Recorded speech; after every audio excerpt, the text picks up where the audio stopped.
We've gotten our basic setup done in our last 3 videos, including installing LaserPost, setting up our tools, and preparing our stock. Now we can start doing some cutting. All laser cutting is done with the 2D profile cutting operation. Clicking on Select will bring up our tool library, where we can choose our laser cutter and our base material.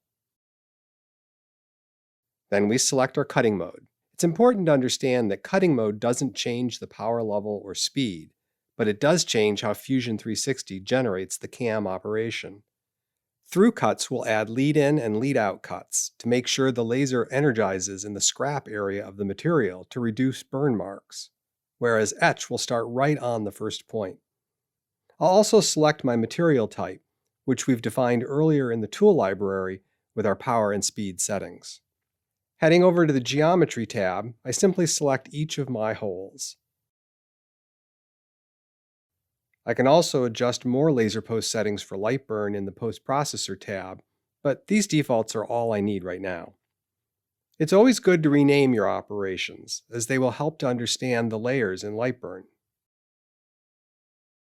One more cutting operation, this time for the outline. Our tools and settings are the same as the last operation, so we just jump over to the Geometry tab and select the outline. Let's give it a friendly name as well. Now we can take a look at what we've done. I'll turn off the model so we can see the operations more clearly.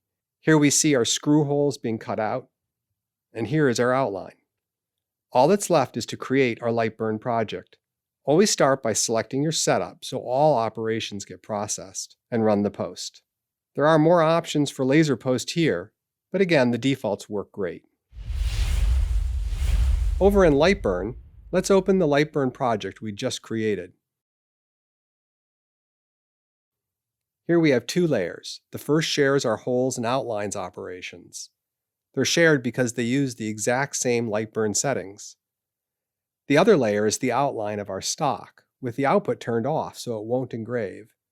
You can disable this if you want in the post operations. Even though our operations share a single layer, they are grouped intelligently. When we ungroup this shape and select the outline, we can see it is separate from the screw holes, and the holes are grouped since they came from a single operation. With no changes in LightBurn, we can just run this job and our holes and outline are perfectly cut. Next up, we will do some text engraving with a fill mode and share some time-saving tips as well.